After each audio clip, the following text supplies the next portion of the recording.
একটা হচ্ছে ওনার বক্তব্যের এসেন্সটার সঙ্গে আমি একমত। সেটা হচ্ছে যে সরকার প্রথম থেকে যে ধারণাটা দিছে যে আমরা আছি, আমরা সব ঠিকঠাক করে দেব, সংস্কার করব, মানে এভরিথিং, এটা একটা ধারণা জনগণের কাছে আসছে, বিভিন্ন প্রফেশনাল গ্রুপের কাছে আসছে, যার কারণে মনে করছে তারা এটি হচ্ছে সময়। মানে ওই যে বলে যে জোর করে দাবি আদায়ের, জোর করে কোন নিয়ম নীতি তোয়াক্কা না করে। যেমন ধরেন আমি দেখছিলাম আপনি যখন ট্রেনের এক যাত্রীর কথা শোনাচ্ছিলেন যে একটা হরতাল স্ট্রাইক ডাকার তো সময় থাকে। তো আমার মনে আছে আমি যখন ছাত্র, ইন্দিরা গান্ধী এমার্জেন্সি করে ক্ষমতা থেকে বেরিয়ে গেল বোর্ড হবে সামনে, C2 central trade union of ইন্ডিয়ার রেল ধর্মঘট ডেকেছিল, গিয়ে বিরোধী দলের নেত্রী তখন ইন্দিরা গান্ধী, কেয়ারটেকার গভর্নমেন্ট চরণ সিংয়ের, যে আমাকে সমর্থন করেন। ইন্দিরা গান্ধী পরিষ্কার বলে যে না, সামনে ভোট, 1 মাসের মধ্যে আমি এই হরতালকে সমর্থন করবো না, রাজনৈতিক দলগুলির কাজ করে আপনি উঠে যান। ইত্তেফাকে নিউজ এসেছিল এবং তারা সমর্থন করে নাই।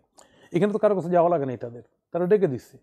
এই যে একটা যাত্রী সে টিকিট কেটে সে আসলো স্টেশনে, তারপর সে যেতে পারলো না, এই যে নোটিশটাও যে আগে পেলো না, তার মারাত্মকভাবে তার অধিকারটাকে খর্ব করা হলো। কিন্তু এইটা বোঝার ক্ষমতা বা বোঝার জন্য দরকার মনে করে নাই, কারণ ওনা মনে করছে যে আমি এই সরকারের কাছে যত বেশি জোর প্রদর্শন করতে পারবো সরকার ততই আমার দাবিটা মেনে নেবে। এবং দেখবেন এই কারণে অসংখ্য প্রফেশনাল গ্রুপ দাবি নিয়ে আসতেছে মাঠে, কারণ সরকার ধারণাটাই দিচ্ছে যে আমরা we are capable to solve all this problem.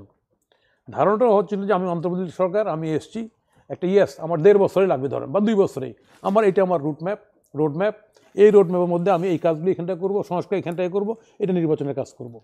তাহলে জনগণের ধারণাটা হতো যে না, এই সরকার থাকবে না, পরবর্তী সরকারের কাছে আমাকে দাবি দাবি পেশ করে রেডি হতে হবে। হ্যাঁ, এখন তারা এই দাবি তো নতুন না, এই দাবিটা এই সরকারের আমলে কেন এত জোরে আসতেছে। হ্যাঁ, এখানটায় আপনি ষড়যন্ত্র গন্ধ খুঁজতে পারেন, অন্য অস্থিতিশীলতা তৈরি গন্ধ খুঁজতে পারেন, অনেক কিছু শোকা যায়। কিন্তু কেন আসতেছে এই কারণে তারা দেখছে যে সরকারের পক্ষ থেকে অনেক জিনিস জোর করেই করতেছে। যদি রেফারেন্স দিয়ে বলি, ঘটনা দিয়ে বলি, সরকার বসার পরে আমি নিয়ম সঙ্গতভাবে যেগুলি হয়েছে, এই যে ধরুন হাইকোর্টে মিছিল চলে গেল, আওয়ামী লীগ করছিল, লাথি দিয়েছিল কোর্টে গিয়ে আওয়ামী লীগের সময়। মানে আমি বলছি যে নিয়ম ভঙ্গ করে জোর ক্ষমতা প্রয়োগ করে অনেকগুলি ঘটনা এখানটায় ঘটছে। আমি বলতে পারি, আমি যা এতগুলি বলতে চাচ্ছি না।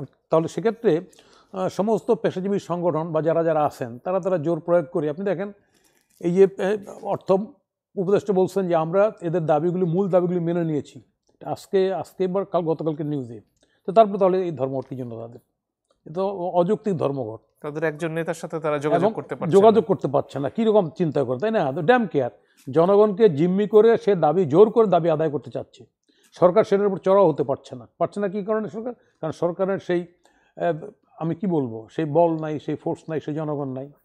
তাহলে অ্যাজ এ হোল এই ঘটনাগুলি নিরসন করার জন্য সরকার আসলে রাজনৈতিক দলের সঙ্গে সরকার গ্যাপ করে ফেলছে, এটাও একটা কারণ। কারণ জানে যে এই সরকারটার সঙ্গে রাজনৈতিক দলের সম্পর্কটা ভালো নাই, কারণ সরকারের পক্ষ থেকে রাজনৈতিক দলগুলিকে ব্লেম করা হয়েছে।